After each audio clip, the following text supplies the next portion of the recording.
Edificando por la palabra.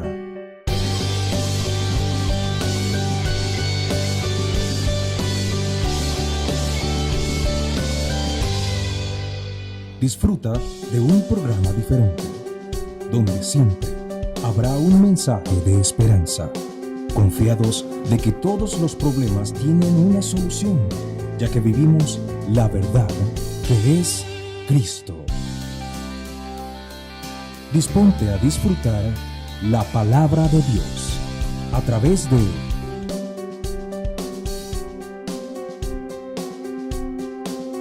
Edificando por la Palabra con el pastor Andrés Noguera. Un aplauso al Señor para recibir la palabra en esta hora. Eso es. Queremos saludar a toda la gente que nos ve y que nos escucha a través de nuestro programa Edificando por la Palabra, el cual transmitimos desde las instalaciones de la iglesia Camino al Cielo.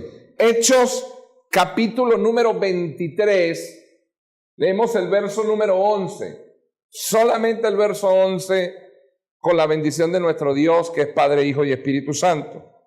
Dice: y a la noche siguiente se le presentó el Señor y le dijo: ten ánimo, Pablo, pues como has testificado de mí en Jerusalén, así es necesario que testifiques también en Roma.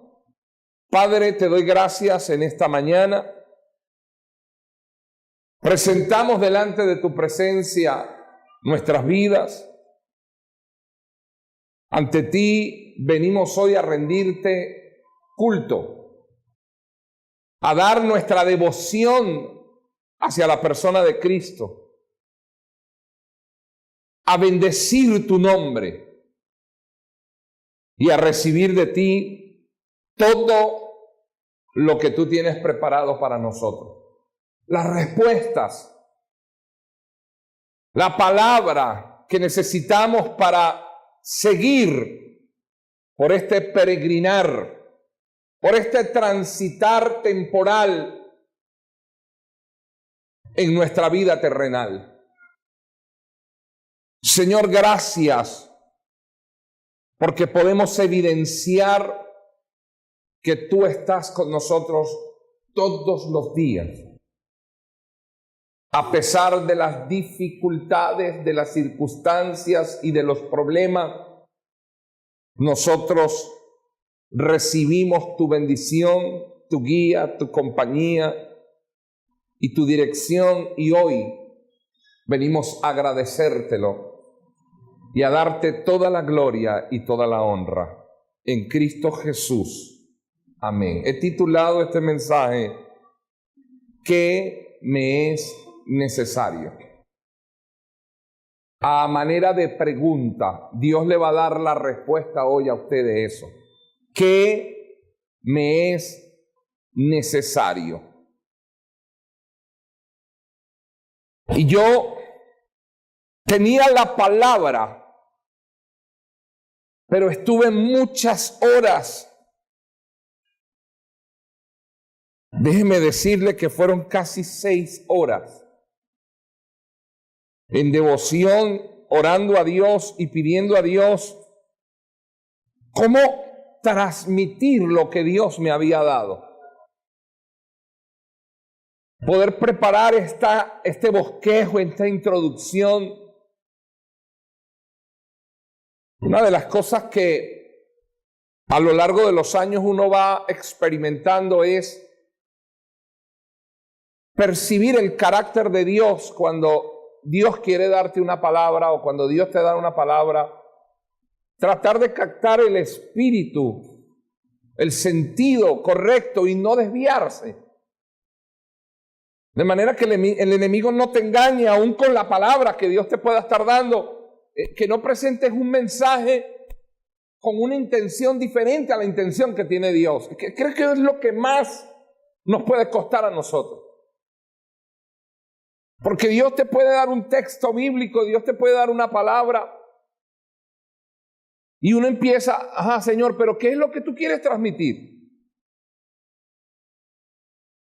Y Dios comenzó a mostrarme dificultades Y yo anotaba aquí cuántas dificultades nosotros podemos tener actualmente. Y yo no le voy a preguntar si usted te ha puesto a pensar en eso. La pregunta sería, ¿usted ha dejado de pensar en eso? Porque yo creo que todos actualmente nos preguntamos, ¿por qué tantas dificultades? Y saber si nosotros hemos meditado en las dificultades, en los problemas y aún en la maldad de este mundo. Pero cuando digo meditar, es poder meditar en el sentido correcto de lo que Dios quiere. Hay naciones que les ha tocado a lo largo de la historia muy duro. ¿Cuánto mal hay en la gente? ¿Por qué Jesús en la oración dijo, líbranos del mal? ¿Cuánto ha influenciado el enemigo a la gente? Eso trae dificultades. Usted se ha puesto a pensar cuántas dificultades vivió, la nación de Israel 430 años en Egipto. Mire, ayer tarde noche Dios me dijo, yo quiero que tú estudies, Andrés, para que tú puedas entender.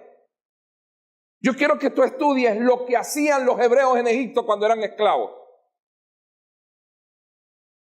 Lo primero que yo quiero que usted vea, a manera de información y para que se vaya creando una imagen de lo que sucedió en algunas naciones,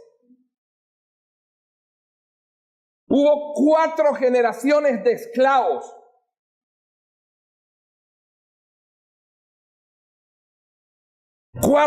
Fueron 430 años de esclavitud. 4 generaciones, todos los hombres esclavos y todas las mujeres sirvientas, después que Faraón murió y que José era gobernador. Estoy hablando después de esa fecha. Años atrás vinieron a Egipto, José gobernaba, José había guardado comida para todos. Ya usted sabe que José le puso la copa a Benjamín, sometió a Benjamín, fueron a buscar a Jacob, vinieron, él se presentó ante sus hermanos, todo eso lo sabemos. No evangelizaron Egipto, más bien empezaron a enchufarse, a acomodarse. Me imagino los hermanos de José, oye José, tú eres el segundo en Egipto, ¿cuánto hay para eso? Y empezaron a uno ponerlo en un lugar, a otro lo pusieron en otro. Y no se preocuparon por evangelizar a la nación. Y eso tenemos que verlo, y tenemos que verlo con el sentido correcto. Lo que no hicieron, las consecuencias por la ausencia del evangelio en Egipto. Pensaron que José iba a estar toda la vida gobernando, que el faraón iba a estar toda la vida. Resulta que cuando murió el faraón, llegó otro y dijo, no, los hebreos son muchos. En cualquier momento nos pasan por encima, vamos, esclavos. Señores, y cuando yo hablo de estas generaciones, es porque yo me pongo en la posición de papá y ahora me pongo en la posición de abuelo. Yo no me imagino a mi hijo esclavo y yo no me imagino a mis nueras preñadas y yo como abuelo sabiendo que en lo que ellas den a luz, esos niños van a ser esclavos. Por eso es que yo te pinto la película así. 430 años de esclavitud. ¿Qué hacían los hebreos en Egipto? Lo primero que quiero que veas, no tenían leyes. No tenían leyes.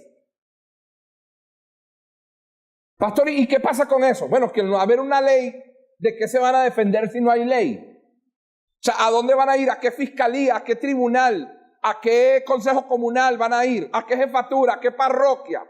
¿A qué vocero le van a ir a reclamar qué si no hay leyes? No hay leyes, no había normas. No había preceptos, no había ordenanza. No es que ya un momentico, porque tú me agarras este pedazo de terreno aquí. Ay, ¿dónde dice que no te lo puedo agarrar? No, pero porque tú haces bulla, pero porque son las 3 de la mañana y tú estás haciendo una rumba. No hay leyes, no hay derechos, no hay deberes, no hay nada. Ustedes son esclavos y las mujeres son sirvientas, punto. No había estatuto, no había mandamientos. El trabajo de los hebreos en Egipto era hacer ladrillos. Pero para hacer los ladrillos de aquella época, porque el ladrillo ha tenido una evolución en la historia.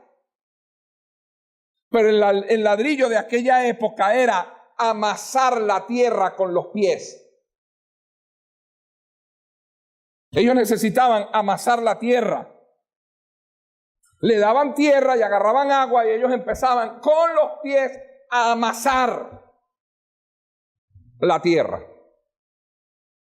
Pero no crea que es que la tierra se la daban y ellos la pasaban por la malla para hacer polvillo. No se imagine eso. Tierra pelada, a pie pelado. No es que le ponían tacos de fútbol.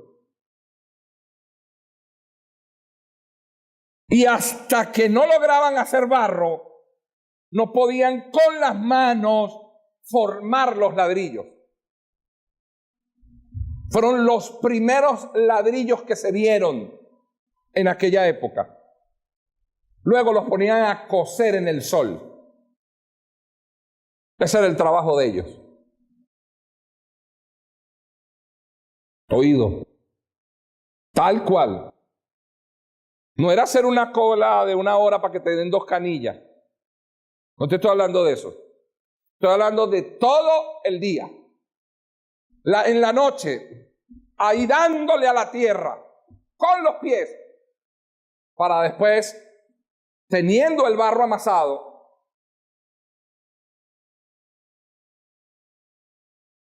les daban paja de un árbol cuya madera bota una enzima que es como una especie de gel de donde se hace la brea.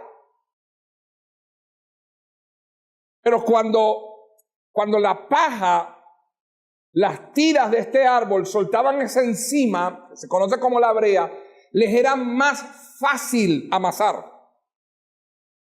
Como que usted le ponga aceite a la masa. Se esté amasando, eso está duro, tengo yo que ponerle un poquito de aceite, mantequilla, y aquello se le va poniendo flojito. ¿Sí? ¿Saben? Las mujeres deben entender, habrán varones que dirán, ¿de qué está hablando él? Mantequilla, aceite. No sé. Llegó un momento donde el faraón le dijo, no les des paja. Esa gente vivió eso. Lo triste, pastor, ¿por qué nos estás contando esto? Porque esa gente vivió dificultad. Y lo triste es que hay gente que piensa que Dios los sacó a ellos de Egipto porque el pueblo estaba sufriendo mucho. Y yo escucho gente que dice, hermano, y Dios se acordó de los hebreos y los sacó de Egipto. Oye, si Dios tuvo que estar 430 años para acordarse de los hebreos, Padre, que Dios tan desmemorado tenemos nosotros, desmemoriado. Pero Dios vio el sufrimiento de los hebreos. Dios no saca al pueblo hebreo de Egipto porque Dios ve el sufrimiento. Vaya aprendiendo que Dios nos está enseñando. Dios saca al pueblo de Egipto por una sola razón. ¿Cuál? Conquistar Canaán.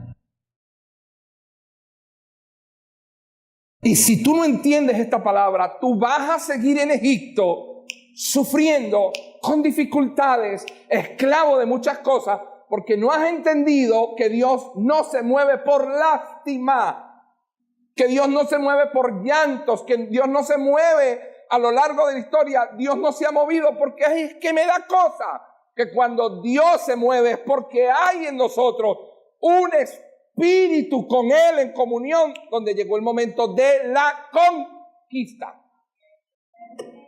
Llegó el momento de conquistar. Si no, ¿para qué? Dios no es masoquista. Dios no fue que dijo, no, voy a dejar los 400 años y después dijo, ay, voy a sacarlo, ya me da cosa. No, tienen muchos callos en las plantas de los pies. No, hermano. Había llegado el tiempo de conquistar. Habían despertado. Dice la Biblia que el pueblo clamaba por libertad. Que el pueblo gemía por libertad. O sea que cuando hacían culto de oración, todos los hebreos venían a orar, o ya no aguantaban. Para que usted tenga una idea, te verá si seguimos o no seguimos aguantando. Te verá.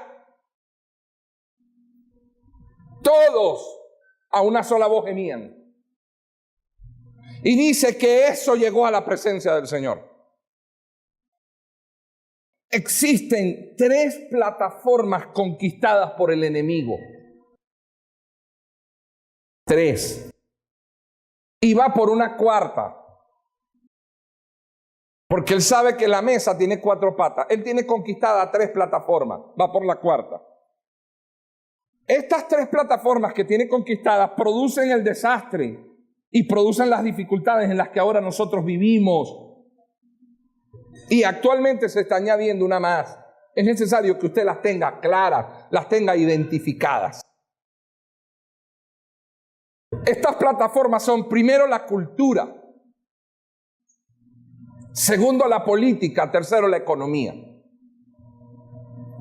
Satanás gobierna la cultura, la política y la economía. Son 3 plataformas que están tomadas completamente por el enemigo. 98-95%. La cultura, fatal. Lo que yo estoy viendo actualmente, jamás me imaginé que yo lo podía ver. El diablo está haciendo lo que le da la gana, inspirando a endemoniados a escribir canciones como nunca se habían visto.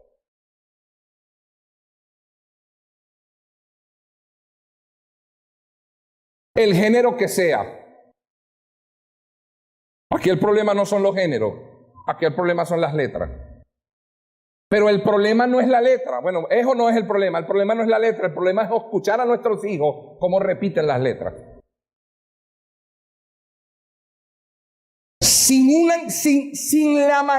el más pequeño discernimiento, donde hay nadie que diga, epa, pero ¿qué es eso que yo estoy cantando? Óigame, obras artísticas. Los escultores están haciendo obras artísticas, burlas de Cristo como jamás usted se podía imaginar. Necesito que disciernas eso, que lo puedas, que tú abras tus ojos. ¿Pero qué es esto, vale? Para que entiendas el problema. En Hollywood hay directores. Hay algo que se llama el productor ejecutivo. Cuando usted vea los créditos, director general, director de escena, director de fotografía, productor, camarógrafo, iluminación, vestuario, fotografía, arte. Usted va a ver una parte que dice productor ejecutivo. ¿Qué es un productor ejecutivo? Es el que pone el billete para hacer las películas. Por eso en Hollywood, el que tiene mucho dinero y quiere hacer una película y no le dan el billete, él la produce. ¿Por qué Mel Gibson él produjo La Pasión de Cristo? Porque no hubo un productor ejecutivo que comprara la idea. Porque, óigame, en Hollywood, cuna de la cultura cinematográfica en el mundo, si usted lleva una película y no es algo que exalte lo que el diablo hace, no se la compran. Por eso La Monja, El Faro, el aliento.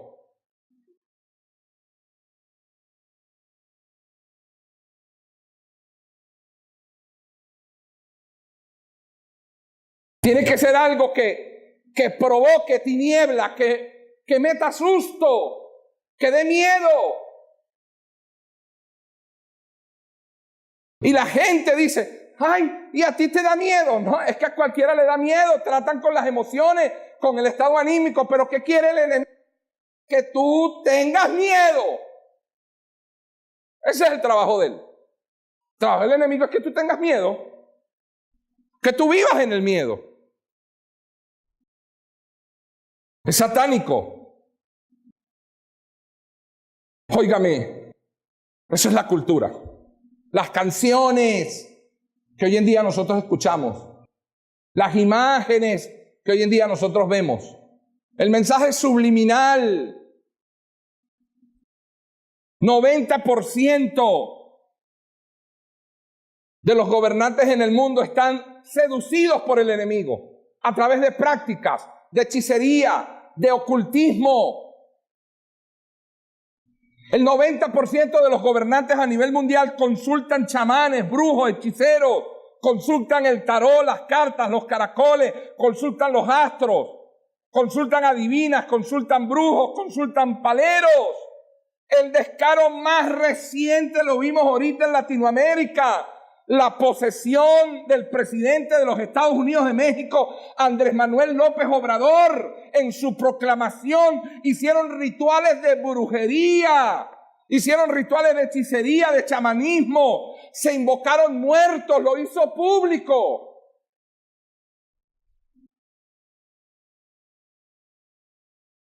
No fue que dijo, oye, vengan acá, yo quiero que vengan acá a mi casa, así con cuidadito, como hacían aquí, que metían unos pelos ahí quemados, una cosa ahí por debajo de un escritorio de la asamblea. No, señor, yo vengo con todo. Público, vía satélite. Ahí está el video, véalo. Yo no le estoy diciendo nada que usted no pueda corroborar de lo que yo le estoy diciendo. Brujería. Le echaron tabaco en la cara, lo invocaron muerto, le dieron una vara con la cabeza de una culebra enrollada. Con esto es que tú vas a gobernar. Sometieron a un país idólatra, ahora más en brujería.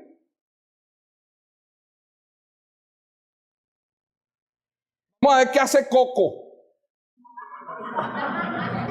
para que entiendan. Óigame, la economía, 3 plataformas que el enemigo maneja y que traen como resultado el que tú vivas en dificultades. La economía.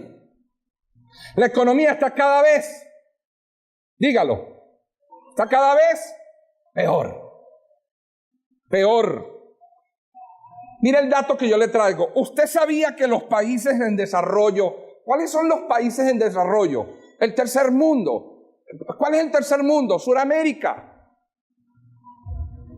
Los países en desarrollo, Suramérica, le pagó a los países del norte, países en desarrollo, miembros del Fondo Monetario Internacional, óigame, le pagó, anote, esto es bueno que lo anote, 7.638.000 millones de dólares desde el año 1980 hasta el 2006. O sea, los países suramericanos amortizaron a la deuda externa la cantidad de 7.638.000 millones de dólares.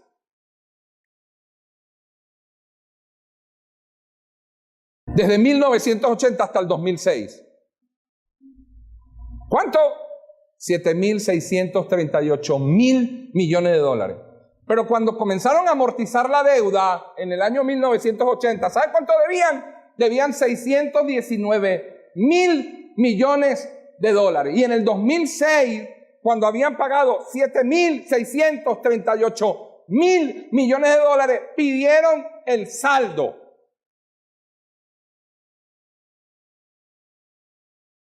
¿Cuánto debían? 619.000 millones. ¿Y cuánto habían pagado? 7.638.000 millones de dólares. Y en el 2006 pidieron el saldo. y el Fondo Monetario Internacional, compuesto por 145 países, le dieron el saldo y le dijeron, ahorita en el 2006 deben 3.350.000 millones de dólares. Después de 26 años de estar amortizando, se dieron cuenta que nunca iban a pagar la deuda, que habían sido más pobres.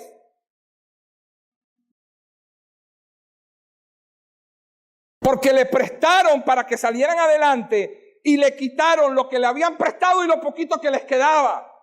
Se hicieron más pobres. Todo esto que yo estoy diciendo está visible para que usted lo pueda corroborar. Señores, el escándalo fue de tal magnitud. El escándalo fue de tal magnitud que ese año se creó el Comité de Anulación de la Deuda del Tercer Mundo. Se conoce como el Jubileo Sur. Los países más pobres de Sudamérica dijeron, bueno, mi hermano, o aquí se condena la deuda o aquí nunca nos vamos a levantar. Porque no es posible que tú debas 619.000 millones, hayas pagado en 26 años 7.638.000 millones, y cuando has pagado todo eso y preguntas cuánto debes 3.350.000 millones. Eso es lo mismo como los evangélicos que piden prestado al 20 y al 40%. Para resolver un problema, se meten en un problemón. ¿Aló? ¿Sabía usted que de las 237 naciones que compone el mundo, el porcentaje de países que viven en pobreza es el 60%? De las 237 naciones que se compone el mundo, el 60% de esas naciones viven en pobreza. Ajá, pastor, pero ya va. ¿Pero qué es pobreza? Bueno, vamos para los que saben de eso. Hay dos conceptos de pobreza para los economistas. La primera, la falta de dinero para cubrir las necesidades básicas. Cuando falta dinero para usted cubrir sus necesidades básicas, usted está en pobreza. No estoy hablando de jamón serrano, pizzas, cine. El otro concepto, cuando el nivel de ingreso mínimo no te permite vivir un estándar de vida según tus costumbres, tradiciones y creencias.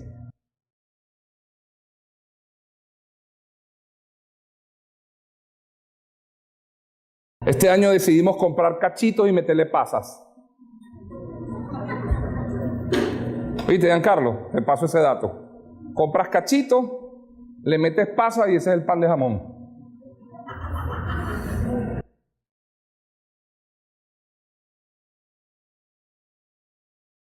$60 a nivel mundial. Pobreza. Porque hay un rico que no me interesa que tú seas pobre, yo quiero ser más rico. Y yo te voy a prestar 1.000 para que tú me devuelvas 100.000. ¿Aló? Entonces, cuando usted ve todo lo que está pasando, surge la siguiente pregunta, pastor, wow, ¿en qué debemos enfocarnos? La primera estrategia que Dios nos trae. Anote, ¿en qué debemos enfocarnos?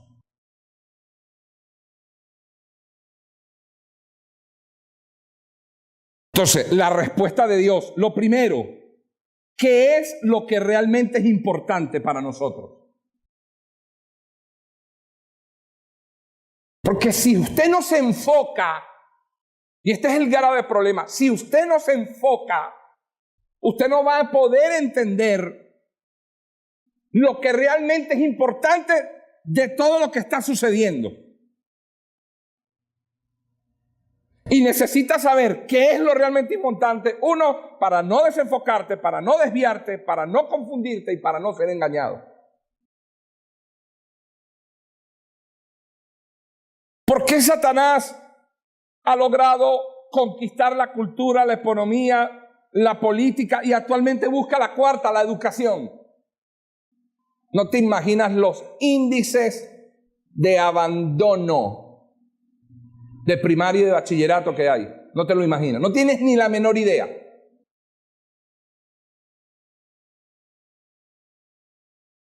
¿Por qué Satanás trabaja con esto? Bueno, porque existe un problema espiritual y ese problema espiritual deriva en 12 desastres. Deriva en 12 desastres. Y óigame, porque este es el mensaje. La gente cree que evangelio es solo Cristo. Pero evangelio es solo Cristo, hermano, sí. Pero el problema es cuando la gente cree que el evangelio es solo Cristo y se agarran de Cristo, pero ignoran el problema. Terrible esto. Y es lo que Dios nos quiere advertir hoy. Existe un problema fundamental. El hombre está separado de Dios, lo sabe, ¿verdad? Yo tengo que decirlo. Fue lo que Dios me ministró. Ese problema fundamental deriva en 12 desastres. ¿Qué quiere Dios? Dios quiere que te enfoques en la respuesta, no que te enfoques en el problema. Es lo primero que Dios te está diciendo hoy. Enfócate en lo que realmente es importante. ¿El problema es lo importante? No, lo importante es la respuesta a ese problema. Pero tienes que conocer el problema. Lo primero, voy rápido porque el tiempo me tiene que alcanzar. Génesis 3. Ese es el primer desastre. Anótelo, Génesis 3. ¿Qué quiere decir esto? Que hay un endiosamiento en el hombre. El hombre se cree Dios, pero cuando el hombre se cree Dios, ¿qué? Que él cree que se va a desaparecer. No vale. Que él se va a transportar de aquí a Panamá y nadie lo va a ver. No. Sácate esas cosas de la cabeza. El endiosamiento es porque el ser humano quiere hacer lo que le da la gana. Eso es un problema que se derivó de Génesis 3. Donde no hay límites. Dios le puso límites al hombre y el hombre en Génesis 3 traspasó los límites. El hombre quiere ser supremo. El hombre quiere ser absoluto. El hombre quiere ser independiente. El hombre no rinde cuentas.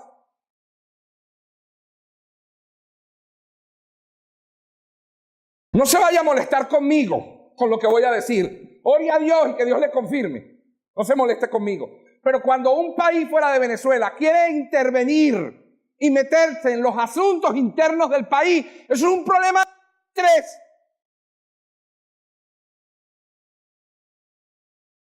Porque ellos no tienen inherencia aquí. Los problemas de nosotros los resolvemos nosotros. Es como que el vecino mío me quiera venir a tocar la puerta de por qué yo estoy llorando. Y él es santero. Problema tuyo. Pero habemos evangélicos que todavía no entendemos eso. No vemos lo espiritual y estamos orando para que intervengan. Para que vengan las tropas. Señores, vamos a tratar de ver la solución, no el problema. Vamos a tratar de entender esto desde el punto de vista espiritual. Óigame, el problema de Génesis 3, tienes que revisártelo todos los días de tu vida. No puedes ser yoísta. Hay personas que solamente le importa es lo que a ellos les está sucediendo, a más nadie. Hay gente que es codiciosa. Codicioso. Cuando yo leí las cifras de lo que el Fondo Monetario Internacional le había cobrado a los países de Sudamérica, países en desarrollo, 7.638.000 millones de bolívares, yo dije, esta gente está en Génesis 3. Y le debíamos era 619.000. Y le pagamos 7.638.000 millones.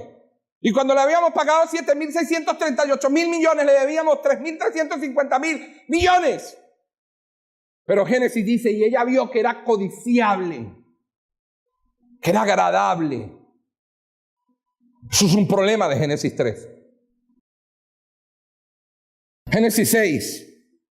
Hay maldad. El problema fundamental del hombre se deriva en maldad, en corrupción, en amor por el dinero, en amar los bienes. ¿Por qué hay tantos países pobres? Porque hay gente que ama los bienes. No, esto es mío. Y a mí no me importa, bueno, si el mundo se está muriendo, allá ellos. Y si no hay comida, allá ellos. Y los políticos, todos, de la izquierda, de la derecha, del centro, de arriba y de abajo, no les importa.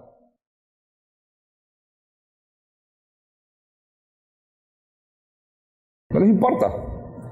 Ellos le piden prestado a los países ricos, que son los que tienen, y los países ricos le han quitado lo que le prestaron y lo poquito que le tenían. Porque el diablo te ofrece mucho, no te da nada y te lo quita todo. Y eso se llama amor por el dinero, raíz de todos los males, de todos. Y yo le dije un día a Dios, Señor, ¿cómo tú le quitas a la gente el amor por el dinero, quitándole el dinero? Punto. Porque cuando no tienen dinero, ¿qué van a amar si no lo tienen?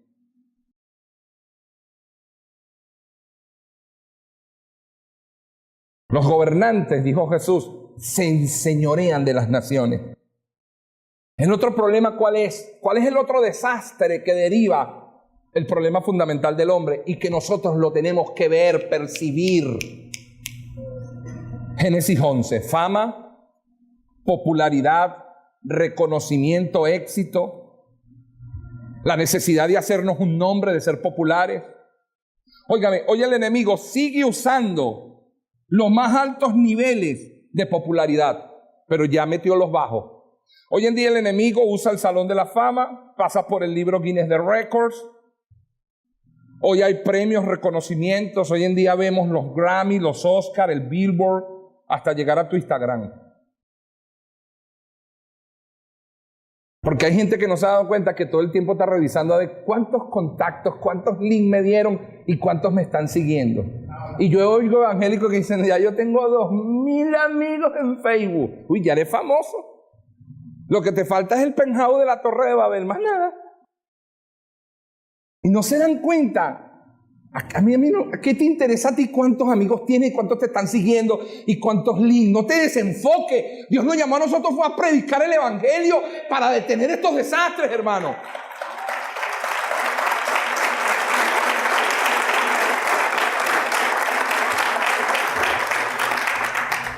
El cuarto desastre, Hechos 13. Vivimos en una cultura chamán, vivimos en una cultura hechicera. Vivimos en la cultura de consultar lo oculto. Hay gente que se hace trabajos. Hay gente que se amarra, que se protege, que se pone almohadillas, que se pone cuerdas, que se pone collares, que se pone cadenas, despojos lavados. Limpia camino. Viven en eso. Usted no me va a decir, no, pastor, yo no conozco una persona así. Todos aquí conocemos a alguien que vive bajo estos desastres. Necesitamos identificar el problema para darles la solución. En eso nos tenemos que enfocar, en la solución. La respuesta es el evangelio. Porque el evangelio es lo único que muestra esto. No hay libro que hable de esto en el mundo. No hay libro que refleje el mal del hombre. No lo hay, solamente la Biblia. El quinto, Hechos 16.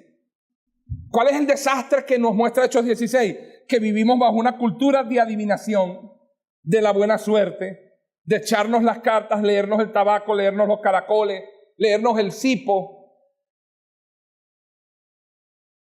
¿Y eso qué es? La borra, lo que queda del café. Hay evangélicos que leen la concha de la arepa. Mamá, no sé si te acuerdas del tío Francisco, el hermano de mi papá. El tío, cada vez que yo iba a visitar a Cecilia y él estaba ahí, entonces él sacaba una arepa, la concha quemada, y me decía, ¿qué número vio usted ahí? No, tío, yo lo que veo es una arepa quemada. No, véalo bien, mijo. Viven en una cultura. Anda viendo números en todos lados. Y el diablo es tan mentiroso que yo 3 noches seguidas me desperté a las 3:25 de la mañana. Mi primer año de evangélico. 1995, viernes 3:25, volteaba y veía el reloj, tenía un reloj digital en el cuarto, vivía en Artigas y decía 3:25. Error. Me volví a acostar al otro día, sábado, 3:25 de la mañana. Dios. Al otro día, 3:25. Ay, hermano.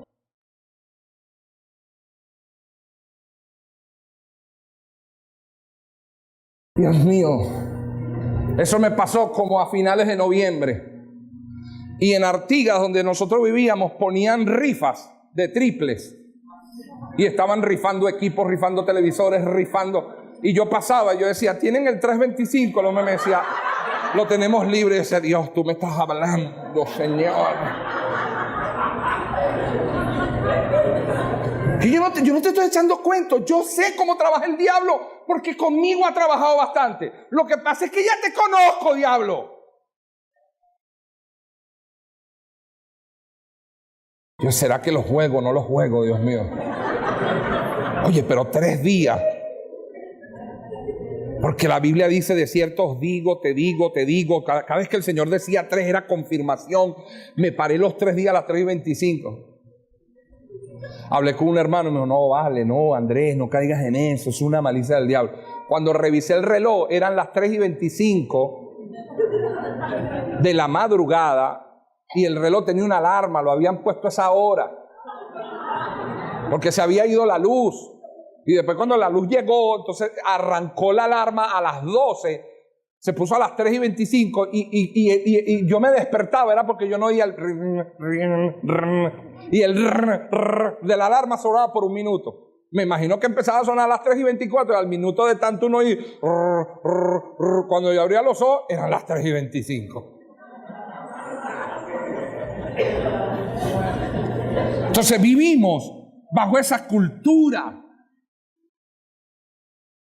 de las cartas, de leerme el tabaco, la caraota, el cipo, la carta astral. Evangélicos que todavía se ponen el interior amarillo para el 31 y sacan la maleta. Este año no sé cómo vas a hacer con las 12 uvas. Irás a comer 12 pepas, las aceitunas de las hallacas que te las vas guardando. La aceituna de tu trabajo, la aceituna... Cuando llegue allá te metes 12 aceitunas.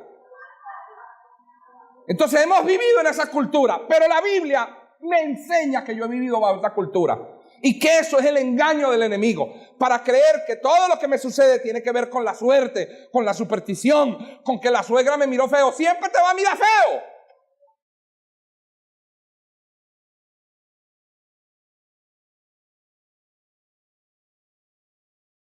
Hechos 19. Hechos 19 que nos muestra el desastre de un problema espiritual de vivir bajo religión.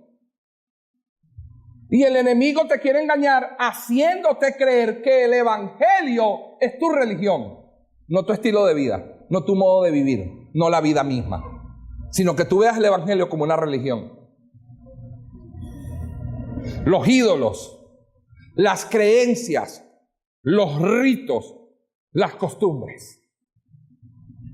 Entonces el problema espiritual ha derivado en esos 6 primeros desastres.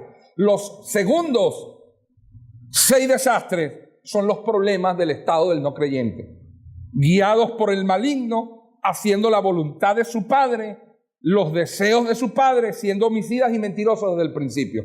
Óigame que voy a meter el segundo punto. El séptimo, octavo, viven en idolatría. Gente que hace ídolos de todo. Sacan ídolos donde no hay. En donde ven una sombra, hacen un ídolo. Donde ven una figura, hacen un ídolo. Donde se muere alguien en la carretera, allí van y levantan un ídolo y montan un mausoleo y empiezan a pedirle. Hacen santuarios, van, le prenden velas, empiezan a pedirle favores, le rezan, le hacen ritos. Muñecos por todos lados, ramas por todos lados. Preparados, brebajes.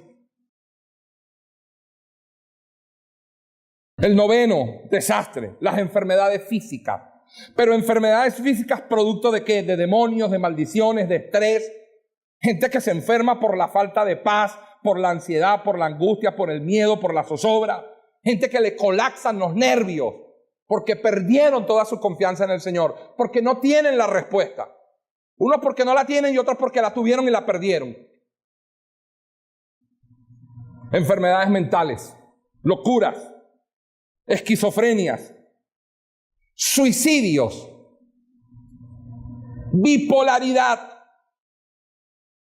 Gente bipolar. Hoy son cristianos evangélicos y alaban a Dios y adoran, y al otro día se endemonian y le sacan la mamá a toda la familia.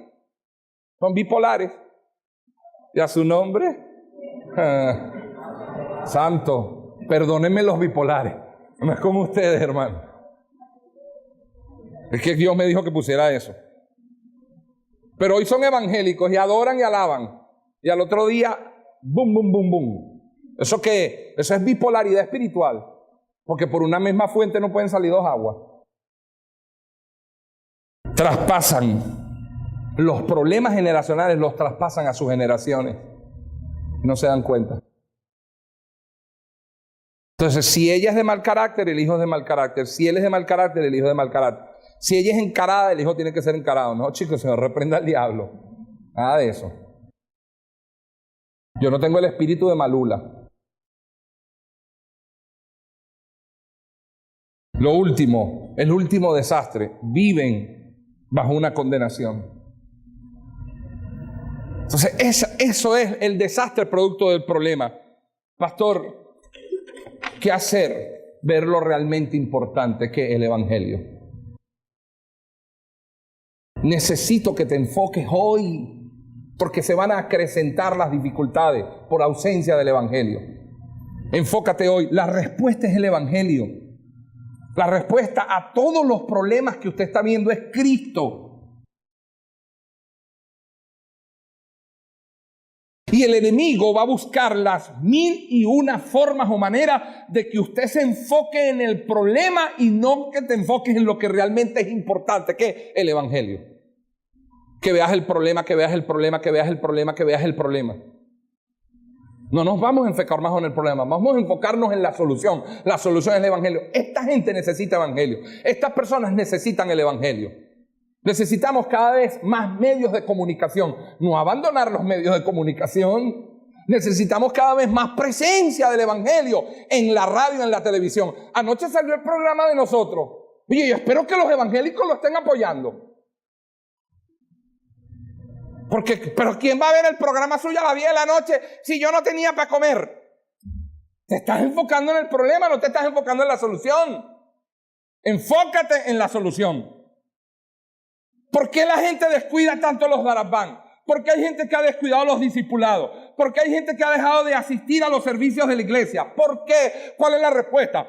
Porque están enfocados en los problemas que tienen, no en la solución. Y cuando uno les pregunta, te dicen, pastor, pero ¿quién va a estar asistiendo a los discipulados cuando no hay transporte? Estás enfocadísimo en el problema.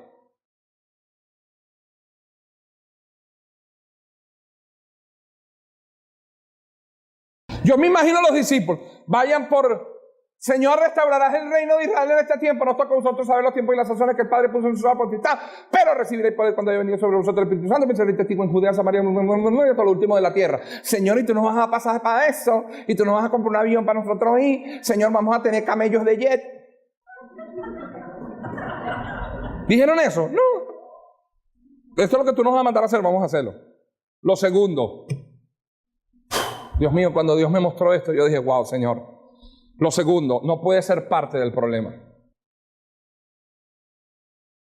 Si tú eres parte del problema, nunca podrás resolver el problema. Si te enfocas en el problema y te metes en el problema, pasas a ser parte del problema, no lo puedes solucionar. ¿Por qué? Porque tú eres parte del problema. La gente solamente ve una parte del evangelio. ¿Qué? La gente solamente está interesado en ver a Cristo, pero no están conociendo el problema. Eso es preocupante. Esta iglesia no puede vivir así, porque morimos en el intento. El enemigo quiere ocultarte el problema para que tú seas parte del problema y no puedas conocer el problema. La mejor manera de usted darse cuenta que no está tomando el evangelio como la respuesta es porque no estás identificando el problema. Y hay cristianos que dicen, ay, pero qué tanto Cristo, pero qué tanto discipulado, pero qué tanto Daratbán, pero qué tanto oración. ¿Por qué rechazas eso? Porque no has entendido el problema. Porque en lo que identificas el problema, inmediatamente sabes que lo otro es la solución. Y te aferras a la solución. Sales del problema. Óigame, Él quiere que tú veas el problema, pero no que lo veas como un problema espiritual, sino que tú veas eso como algo cotidiano. Mira, hay personas que yo les hablo de los desastres del problema espiritual, dice, oh vale, eso es cultura.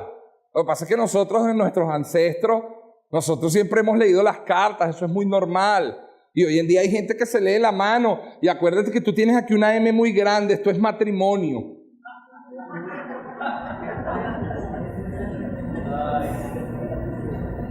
Pero tú les hablas del problema espiritual y no te lo reciben, no te lo perciben. Entonces, no vale, no, eso es natural, no vale, eso no es así. Yo digo, oye, vale, pero tú no ves que Hollywood lo que está haciendo es películas que exaltan las cosas del demonio, porque eso es un estudio. Ven acá y te explico.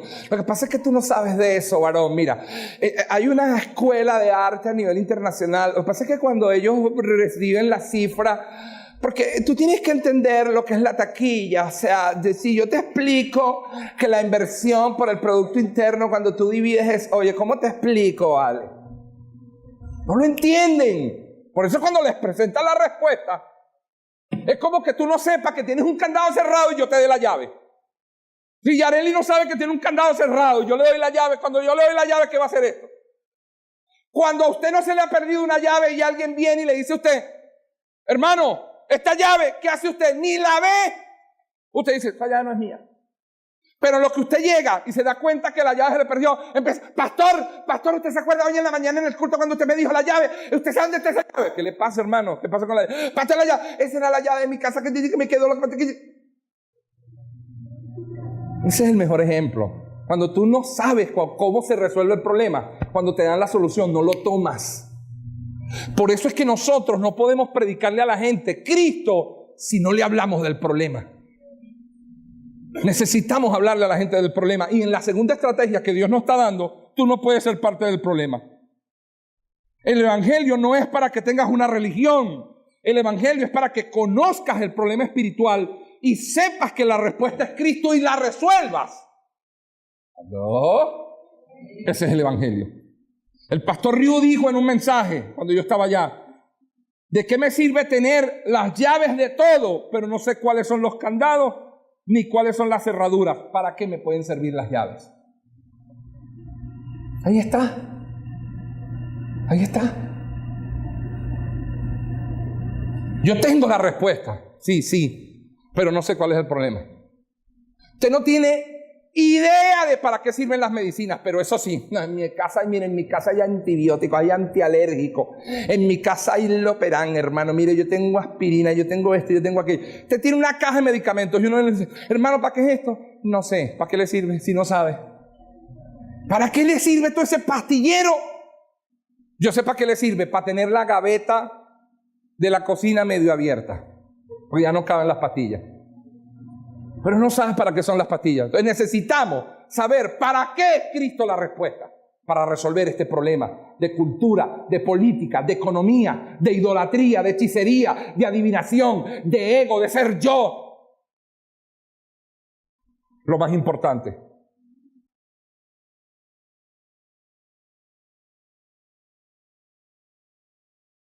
Óigame, ¿por qué la gente rechaza a Cristo? Porque no han identificado el problema. No saben que tiene un problema fundamental.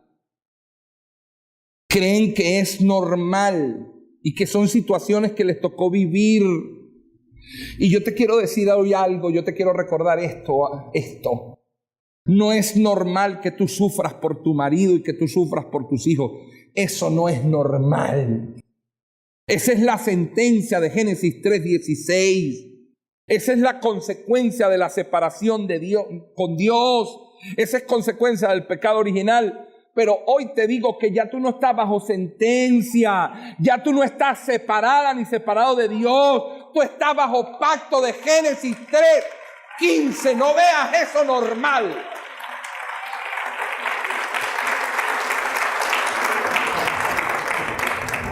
Y si no disciernes esto, serás parte del problema y no podrás ser la solución. ¿Por qué? Porque vas a caer en el juego de Satanás. La rabia, el enojo que agarras, ese yoísmo que se manifiesta, no me atiende, no me para, no me hace caso, no me llamó, no me contestó, no me toma en cuenta. Ese es el terreno del diablo. El diablo lo que hace es que te reflejes en Génesis 3. El diablo nunca, aprendas esto, olvídese de todo lo que le prediqué. Si se aprende esto, va bien hoy. El diablo nunca se reprende desde su terreno. Al diablo no se reprende con sus maquinaciones. Al diablo no se reprende desde las tinieblas. Si hay tinieblas en tu vida, si tú eres parte del problema, nunca vas a poder reprender al diablo. Al diablo se reprende desde la luz, desde el terreno de la luz, y tú fuiste trasladada desde las tinieblas a la luz admirable. No te metas en el terreno de él para desde el terreno de él reprenderlo. Lo vas a reprender lleno de rabia, de enojo, peleando con tu marido, diciéndole 1000 cosas, desde ahí lo vas a reprender.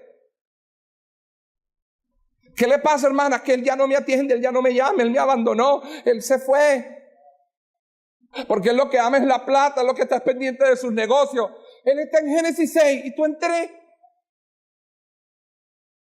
¿Cuál es la diferencia? Vas a reprender vas a atacar al diablo desde el terreno de él. Es que yo soy una infiltrada. No, chico, esto no funciona así.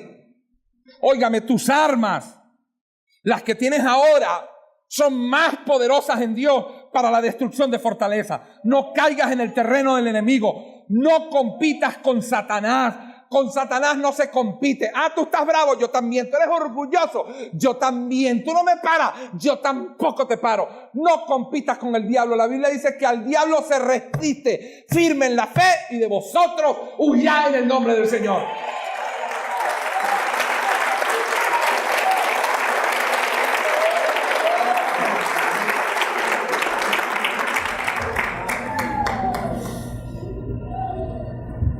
Termino. Por favor, lleguen a su casa esta semana. Léanse los últimos 8 capítulos del libro de Hechos.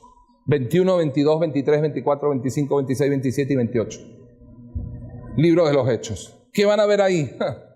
Ustedes van a ver lo que es dificultades. Ustedes van a ver ahí lo que es problemas. Ustedes van a ver ahí todo lo que vivió Pablo. Esos 8 capítulos, permítame resumírselos en estos 5 minutos que me quedan. Primero, en el capítulo 21 dice que Pablo decidió ir en barco a Jerusalén.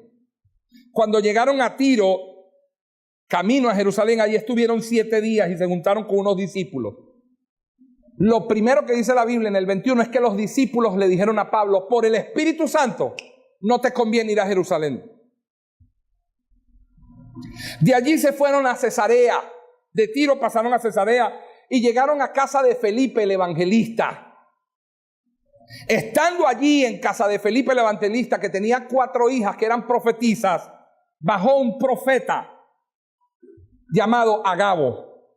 Cuando el profeta llegó a casa de Felipe el evangelista, tomó el cinto de Pablo y se amarró los pies y se amarró las manos y dijo: así dice el Espíritu Santo, en Jerusalén atarán los judíos al dueño de este cinto. Y todos voltearon a ver a Pablo. Y Pablo dijo: si me toca morir por causa del evangelio, que muera. Óigame, los que estaban con Pablo comenzaron a llorar. Textualmente dice la Biblia: y le rogaron que no fuera. Y Pablo respondió: si es por causa del Señor y han de matarme, que me maten, pero iré. Óigame, llegó a Jerusalén. Cuando llegó a Jerusalén, todos felices, y Pablo dijo: vamos a reunirnos con los ancianos. Entre los ancianos estaba Jacobo.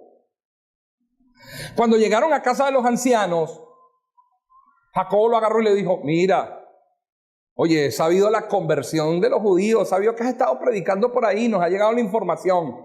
Y Pablo dijo, la gloria sea para el Señor. Y Jacobo le dijo, pero ¿sabes algo? Hay otros por ahí que dicen que tú estás mandando a que la ley no se cumpla. Y están con ganas de matarte. Aprovecha estos días de la fiesta y vete para el templo. Y métete y purifícate allá, que te vean que tú sí cumples la ley. Una estrategia. Y Pablo le dijo a Jacobo, bien dicho. Y agarró y se fue para el templo. Y cuando estaba en el templo, lo reconoció uno. Tú eres el que dice que no hay que circuncidarse, que no hay que guardar el sábado. Y empezaron a señalarlo, hermano, y se formó esa pata uñimuela. Decimos aquí. Inmediatamente agarraron a Pablo y lo querían matar. Y todo, bueno, que tuvo que intervenir el tribuno. Cuando el tribuno intervino, bueno, ¿qué es lo que está pasando? No, que este hombre que dice que no tenemos que cumplir la ley. Y se armó, hermano, aquello. Esa sí fue una guarimba. ¿Sabe qué dice la Biblia? Que se lo dieron a un centurión para que lo metiera en la fortaleza, para que lo golpeara. Y cuando el centurión lo fue a golpear, le dijo Pablo, es lícito enjuiciar a un hombre sin juicio siendo ciudadano romano. Y el centurión, dice la Biblia, que inmediatamente corrió a donde el tribuno le dijo, el hombre es romano. ¿Cómo así? Sí, dice que es romano. Déjalo ahí, y lo metieron esa noche en la fortaleza. Al otro día fue el tribuno. Y cuando el tribuno le llegó, le dijo, a mí me costó mucho la ciudadanía, tuve que pagar billete por esos papeles para que me dieran el ID. Y Pablo le dijo, no, yo soy ciudadano romano de nacimiento. Y empezó a decirle, óyeme. Y le contó todo y empezó a predicarle. ¿Sabe qué hizo el tribuno? Este rollo no me lo voy a buscar yo. Vamos a meterte en la cárcel y vamos a ver qué solucionamos. Déjame ver, porque yo necesito escuchar a los otros. Lo llevó al concilio. Cuando lo llevó al concilio de Jerusalén, donde estaban todos los sacerdotes y el sumo sacerdote, entonces Pablo empezó a predicarle a todos. No fue que Pablo llegó, oye, ya tengo varios días preso, el Espíritu me dijo que me iba a pasar esto, y llegó y le dijo, hermanos, discúlpeme, el sabio ve el mal y se aparta. No, empezó a predicarles. Y empezó a predicarle, y Pablo se da cuenta que había fariseos y saduceos entre los judíos. Y Pablo empezó a predicar y levantó y les metió la resurrección de Cristo. Y cuando les habló de la resurrección de Cristo, los saduceos se enrollaron y los fariseos dijeron, pero ¿cuál es el problema de la resurrección? Acuérdense que los saduceos no creen en la resurrección. Y se volvió a formar otra guarimba. Esa es la segunda guarimba de Jerusalén. Y cuando se formó aquel rollo, tuvo que venir otra vez el soldado y sacar a Pablo y se lo llevó. Cuando descendió el tribuno le dijo, oye, vale, pero esto está feo. ¿Qué hacemos? Y Pablo dijo, ellos no tienen prueba de lo que me están acusando. Mire, la cosa se le puso tan fea al tribuno que el tribuno decidió mandárselo a Félix, el gobernador de Jerusalén. El tribuno era como un alcalde, como un jefe municipal. A Pablo lo metieron, le hago el tiempo cortico, a Pablo lo metieron 2 años en la cárcel. ¿Por qué?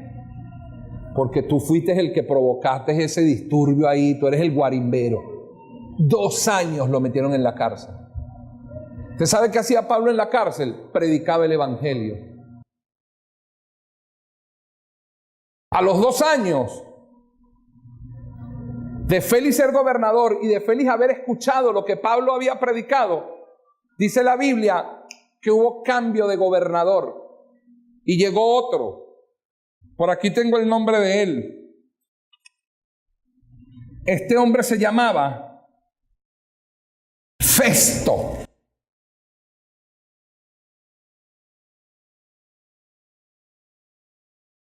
Y Félix le dijo a Festo lo que estaba pasando. Y Festo le dijo, yo lo quiero escuchar. En medio de esas pequeñas dificultades, esas pequeñeces que le pasaban a Pablo, esas cositas, Pablo oró al Señor. Hechos capítulo 23. Y cuando Pablo le oró al Señor, verso 11, a la noche siguiente se le presentó el Señor y le dijo: ten ánimo, Pablo. ¿Qué le dijo? No le dijo: Jesito, Saúl, ¿cómo tú te has metido en esto? Oye, pero qué cosas, ¿vale? Le dijo: ten ánimo, Pablo, pues como has testificado de mí en Jerusalén, ahora es necesario que vayas a Roma. Gloria a Dios que lo estás agarrando. Señor, me ama. Señor, dime algo, Señor. Jesús se le apareció y le dijo: ten ánimo, porque así como predicaste aquí, ahora tienes que ir a Roma a predicar. ¿Sabe qué dice la Biblia? Que estando Festo de gobernador, se presentó el rey Agripa. Y Agripa dijo: oye, pero yo quiero escuchar a ese hombre. No era que lo tenían en un cuarto durmiendo con DirecTV, preso en una fortaleza. Y cuando llevaron a Pablo a donde Agripa, capítulo 26, versículo 27, lea conmigo. Pablo le dice: ¿crees, oh rey Agripa, a los profetas? Yo sé que crees. Verso 28, entonces Agripa le dijo a Pablo: por poco me persuades a ser cristiano. Por una poquitico se lo gana para el Señor. Un hombre que ya tenía 4 años preso, que lo habían injuriado, que lo habían blasfemado, que lo habían engañado. Agripa, el rey, le dice: casi que me convierto. ¿Qué quieres tú, Pablo? ¿Sabes lo que le dijo Pablo a Agripa? Pido verme con el César. Como ciudadano podía apelar a la justicia de César y dijo: que me juzgue el emperador, quiero que César me vea. Y dice la Biblia que Agripa quiso quedar bien con los judíos y quiso dejarlo, pero dice la Biblia que no les quedó otra que mandarlo a Roma. Y se lo dieron a un centurión. Y el centurión fue con los soldados y lo montó en un barco. Y se lo llevó a Roma. Y llegaron a una isla porque naufragaron. Y en la isla quisieron matarlo. Como a Papillón. No sé si leyeron el libro. Pero cuando lo quisieron matar, el jefe de la tribu estaba enfermo y Pablo oró por él y el hombre se sanó. Y cuando vieron a Pablo le dijeron: tranquilo. Dice la Biblia que Pablo en un momento de eso fue a agarrar una rama de la fogata y una culebra se le montó encima, pero Pablo se la pudo soltar. Y los indígenas, los de esa isla, vieron que la serpiente lo picó, pero a Pablo no le sucedió nada, porque si tomares cosas mortíferas no te haría daño. Ay, me cayó mal el ron. No, hermano, es que está hablando de cosas mortíferas, de que si por causa del evangelio estás predicando y alguien te quiere envenenar, no te va a hacer daño. Pero si te tomaste ese ron chimbo, aguántate tu ratón. Dos cosas diferentes. Y tuvo que quedarse 2 años en la isla. Pero después pasó una embarcación y Pablo se montó. Y cuando Pablo se montó, naufragaron.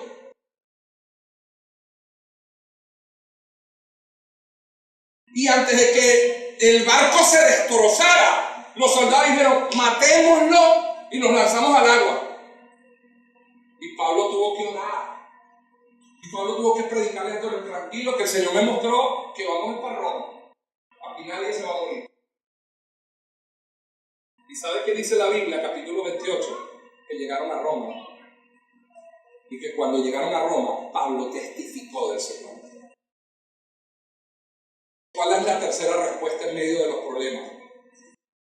Cumplir el plan de Dios. Cuando usted esté rodeado de dificultades, de problemas, que usted no consiga ni siquiera cachito para meterle pasa para comer pan de jamón. Haga el plan de Dios y Dios se encargará de resolver todos los problemas. Póngase de pie. Edificando por la palabra.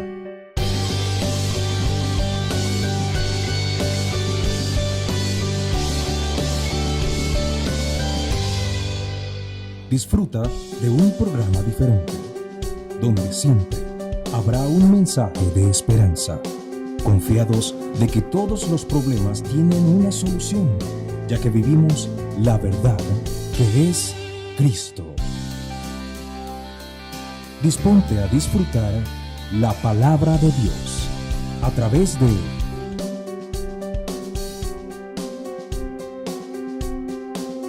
Edificando por la Palabra con el pastor Andrés Noguera.